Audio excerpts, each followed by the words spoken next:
This is why I don't use Voodoo watercolor. My alcohol wipes have been defeated. It will not get the Voodoo watercolor stain off my background. So anyway. I am a huge fan of Pinterest. I go on Pinterest all the time. That's where I get all my references from to help me design the things that I draw.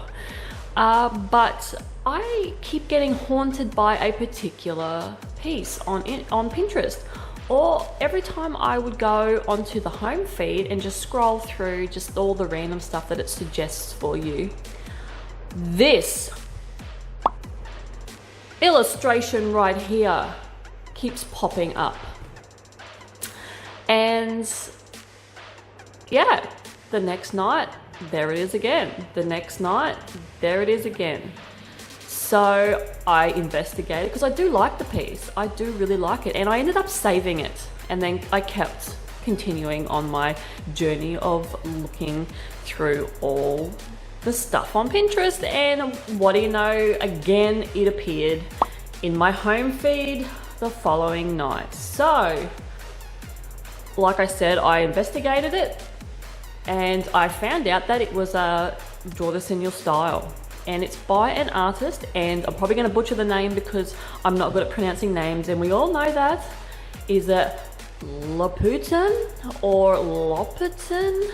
I don't know. Anyway, I'll have it on the screen because I'm not good at pronouncing it, and I'll have a link to her Instagram if you want to go and have a look. She's a really, well, I presume it's a she. Oh God, I better look that up. Anyway, they're really good at drawing the contents. The content of their Instagram is really good.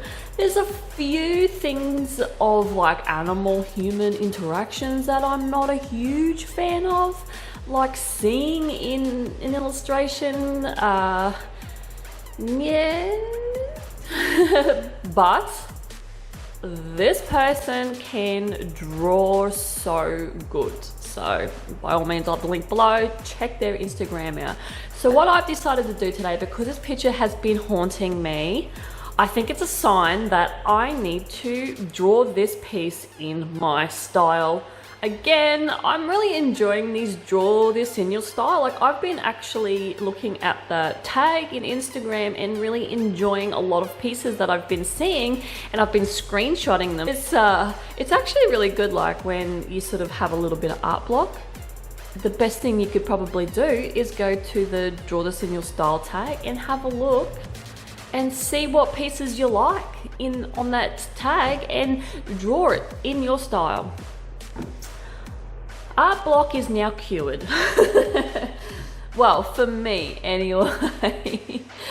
But anyway, I'm waffling on again too much, so yeah, I'm going to get into this piece and I'm going to draw this particular piece in my style. This video could have been a lot longer, but I really cut this video down because when I was drawing this, it really took me a long time to do everything. So this is still a longish video, but it's trust me, it could have been a lot longer.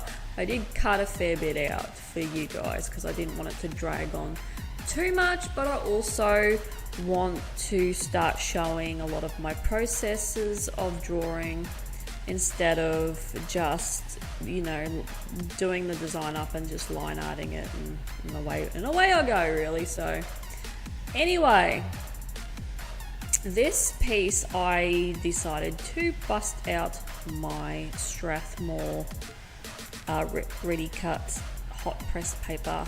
It's my absolute most favorite paper in the whole entire world.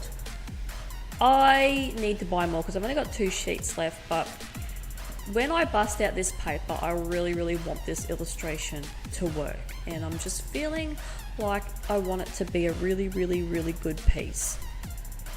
Now, I have a bit of a mixed sort of a motion with this piece at the ends.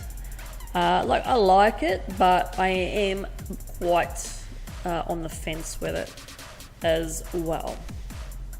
So I started off with my red Prismacolor to sketch everything out, because like I've said, I'm really enjoying sketching with these coloring pencils. I just really like them. I find it more exciting than using lead because I've always just been a lead user and do everything with lead, but I don't know, I find that it's just a little bit more, I don't know, a little bit more exciting, and trying to do different things and trying to experiment with these Prismacolors. I'm yet to watch a few videos on how to really properly use them, but at the moment I am just using them to sketch out my designs.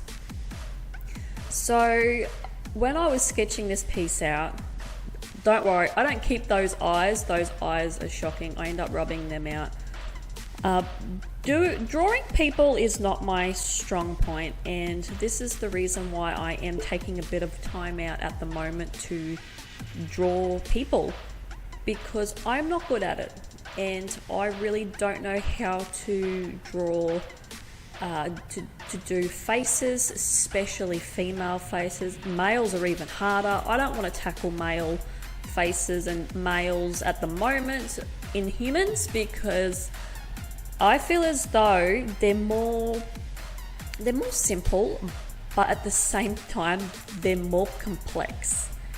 And yeah, I just want to work on the female side of the facial features and everything, and hair, because hair is another problem. It's another problematic thing for me. I'm just, and you would have heard me whinge about this a fair bit in the past videos. I'm just not a hair person, and I'm not really good at drawing faces and getting the proportions right and getting everything looking okay. So in the end, you will see that her face is quite bland, because, just bear with me, I am still trying to learn anatomy of people, because I've just drawn horrible things for way too long. And like I have said, I'm not going to stop drawing horrible things, because that's just what I do, but I am branching out and I am going to be drawing more people. So with this illustration from Loputyn, I'm just going to call her Loputyn. If I'm saying it wrong, sorry, but I don't know how to pronounce that name. I'm just going to call it Loputyn. So with Loputyn's original design, she had just the one candle in the background of this girl, and I decided to add two, because I just wanted to, like I said, this is redrawing in my style. So if I was doing this piece, I would like to have, I tend to do and light more than one candle when I do put candles out, so that's why I added the two candles with a very old school looking candlestick holders. And I didn't want to put her in the same pose, because I sort of didn't really like that pose that she was in the original. Like, it works well for Loputyn but for me, I like more of a pose that I drew my chick in, because that's how I sit sometimes.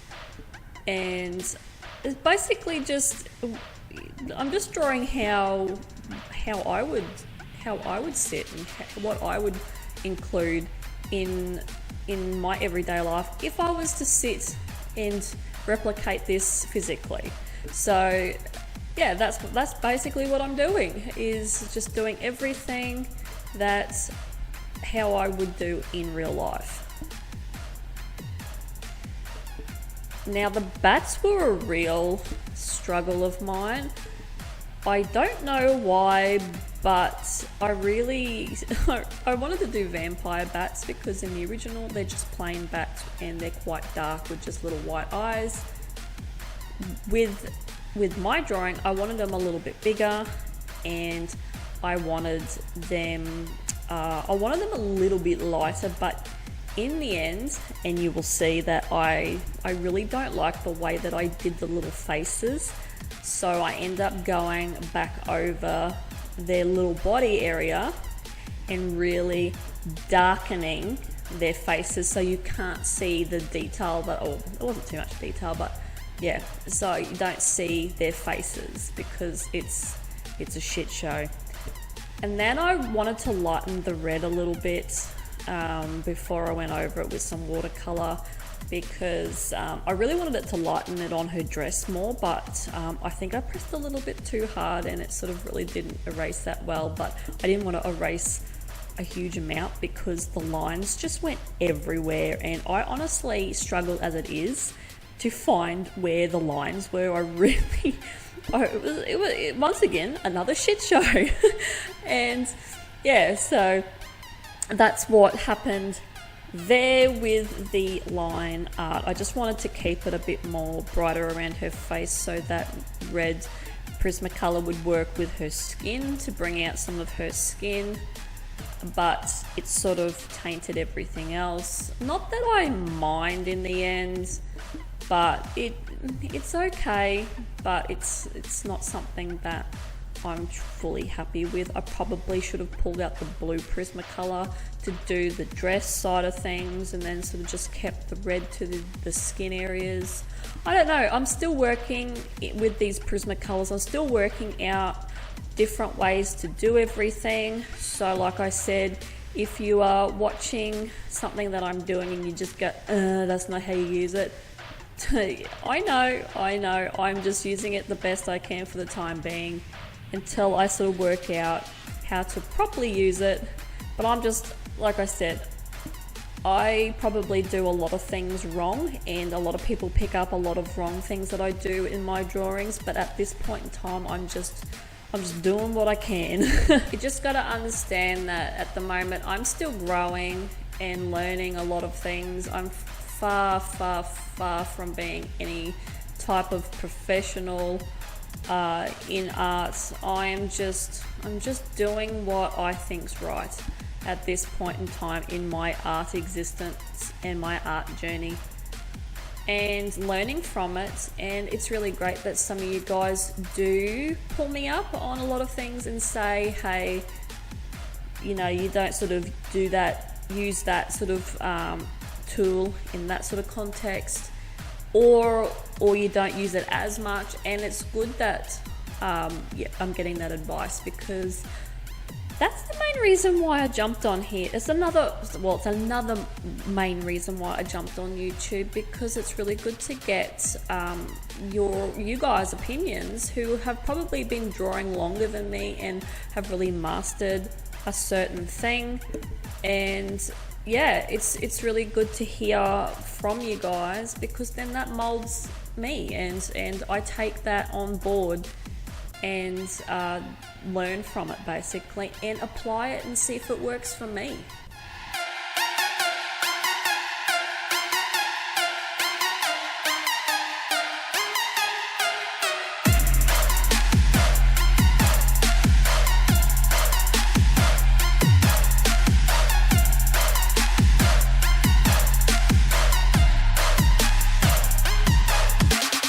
Another disaster that I did do with the bats too is I did make that left one way too big, and the other ones sort of are clumped together. I kind of wish that I didn't do that. I didn't make it so big. I sort of spread them out a bit, but shit happens. It's what I've done in this piece.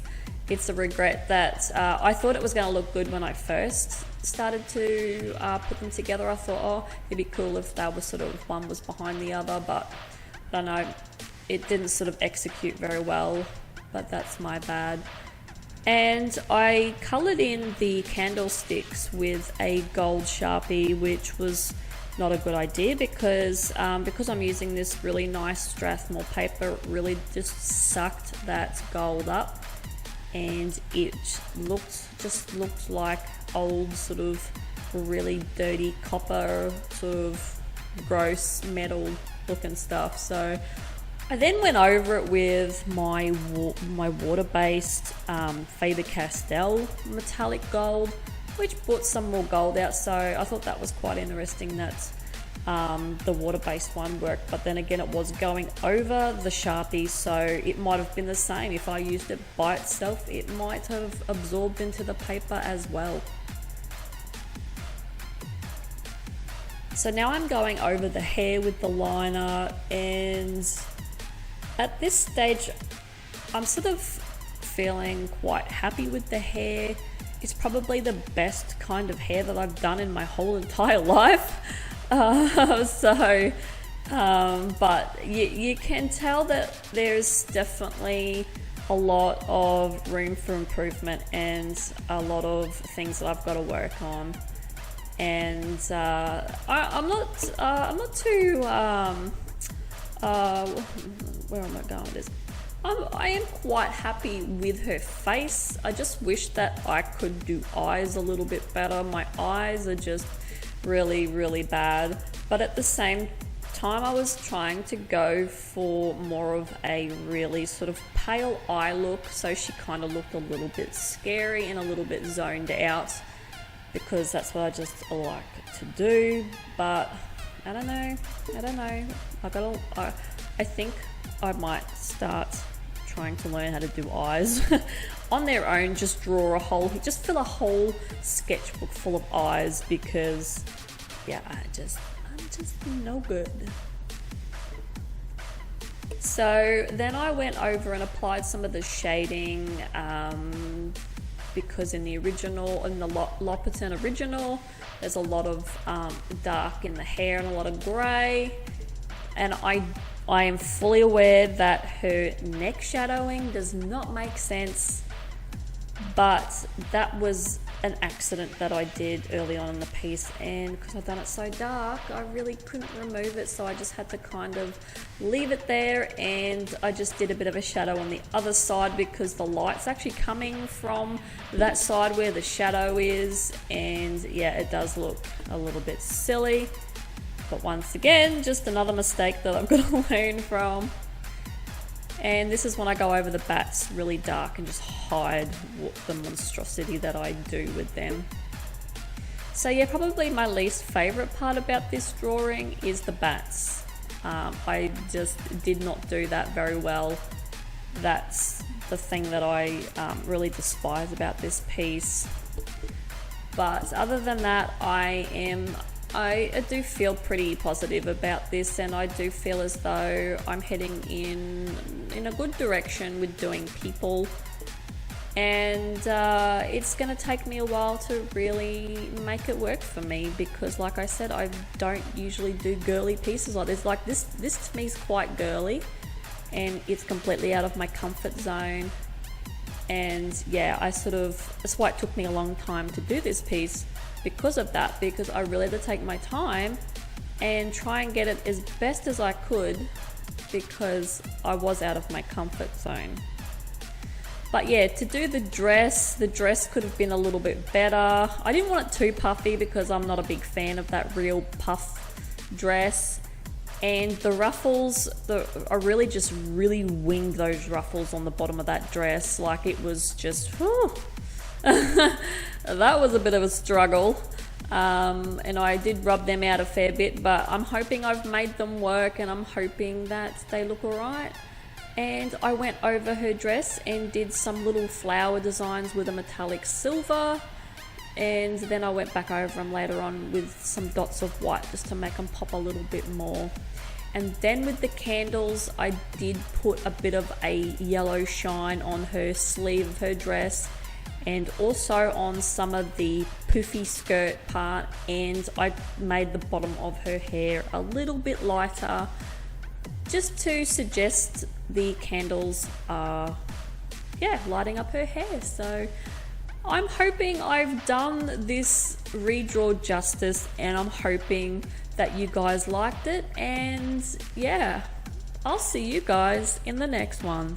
Bye.